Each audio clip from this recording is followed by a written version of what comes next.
Hey guys, I'm back with another video. So I'm so excited to continue this new series, this journey. Again, this is like my first time vlogging, so I'm just gonna be just throwing any and everything in there. But I wanted to just start off with my process of this whole book journey, The Birth of Treasure, back with it again. But I felt like I wanted to give like a background story, just a tad bit of who I am, where I came from, what inspired me to write the book, and just what actually started this journey off for me. So I wrote like some notes so I can like glance over and look, but to be honest, looking back now, I never knew or thought in a million years that working at a brothel, as a sex worker was going to help me grow in so many ways. And so I want to just give a backstory. I didn't always start off, just working in this industry. I was originally an athlete. I did track and field. I was a student. I got my degree. I got my bachelor's in psychology and I pursued my master's in mental health therapy. So I was always in school and I did sports. So that was literally like the bubble in my world that I was in.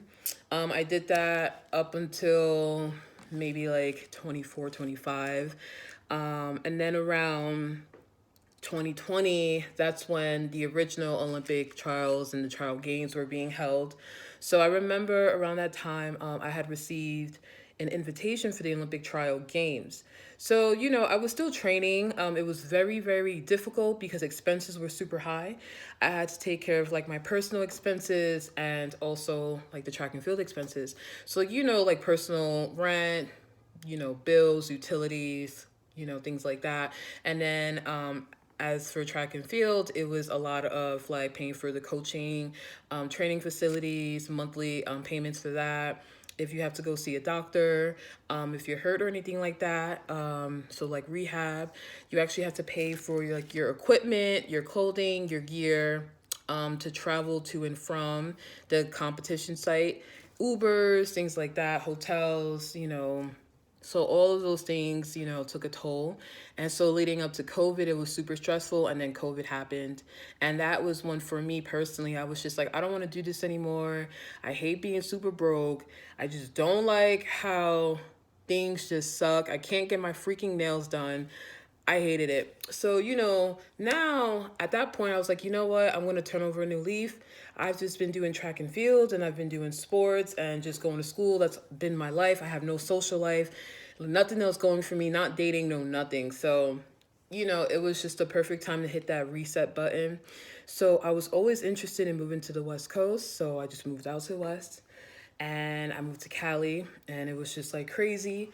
And then when I moved to Cali, it was not easy because, again, COVID's happening, so everything is closed. No, it's like ghost town. No one's nowhere. Streets are empty, and it was crazy because I like literally drove across the country and there was like no one on the road because COVID had just broke out. So it was crazy.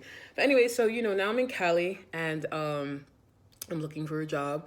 Again, like I have my education, I have some qualifications, but it was still hard to get a job, So I was looking. And then at the time, like the whole escorting thing did come about, but I was so closed-minded off like to it and like narrow-minded at the same time. I was just like, no, I would never do that. Like I'm an educated girl. Like how could I go to school and do all these things and then now I'm just like, working in this industry, like there's no way I can just become a hoe. Like no. Even though it's not like a sexy word to use, it's just like I guess a slang term, but a sex worker. So I was like, there's no way I can do that, like how did I go to school and get these degrees just to like go work in the sex industry? Like that's not right. So yeah, I went through all of that. And then, so I'm like, okay, I'm not going to do it, whatever. But I still played with the idea. It was very nerve-wracking, because I don't know what to expect. I don't know what it is. Eventually, I looked into it. I started doing my research, looking up houses and stuff, because I know in the state of Nevada, they're all legal. So I looked at what was going on, called some places, called some agencies. I ended up getting connected with one house. And I did an interview with them. And so, told them about myself, things like that. My little experience, sent pictures. And before I knew it, I was hired. And then I was getting ready to like pack my things and then just head out because, you work there like, and as you're working, you live there. So let's say if you wanted to go for 2 weeks, you know, you have a whole room and board, this whole thing. Yeah, it was like legit. So then I moved in. I started learning everything. I was super nervous, very terrified, didn't know anything about anything.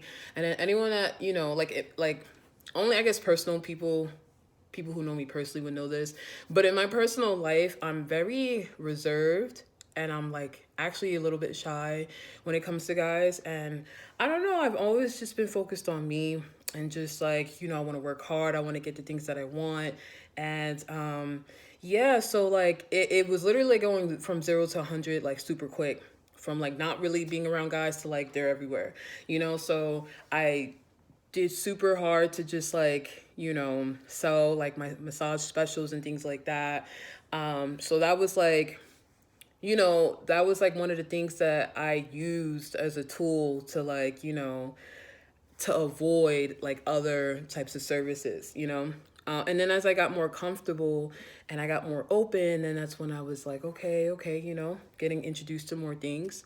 So I'm just like looking at my notes. So I felt like it was best to look into like working at a house, like a ranch, versus like just independently working. Because at first I thought, well, I want to do something like legal, safe, you know, I want to do something that I don't have to worry about the stress of like X, Y, and Z, because like I'm brand spanking new. So I did it for that. I didn't last long, for like about 7 months. And again, I talk about all this stuff in my book as well, but just giving you guys a background story and a snippet, because I want to connect with you guys and really go virtual is the word. I want to go virtual with this as well. So yeah, I was there for about 7 months, and from the beginning to the end, I was always writing about my experience. Going into it, I didn't think I was going to publish a book. That is something that came about during my process, and I'm very grateful. So, you know, people can say what they want, they can think what they want. We all have our own journeys. I'm not here to judge, you know, anyone else, you know. But truly, because of lack of guidance I had in my life, going through this process has helped me grow not only as a person, but as a woman. It's helped me own parts of myself that I was very afraid to identify with. It really allowed me to dig deep into who I am really as a woman, because I felt like my identity as a woman was very non-existent. I was like confused and lost. So I was able to really find myself in many ways. I was able to tap into different parts of myself I didn't know existed. And I had the help of being around other women who, you know, they had their own stories, had their own process, and they were able to share and connect with me as well.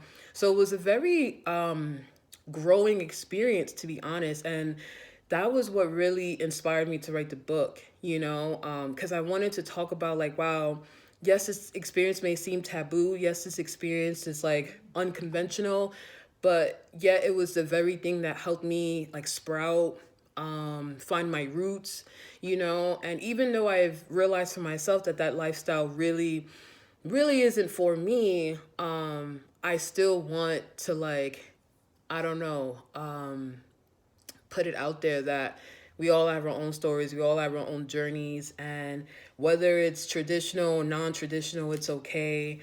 Mine's is definitely non-traditional.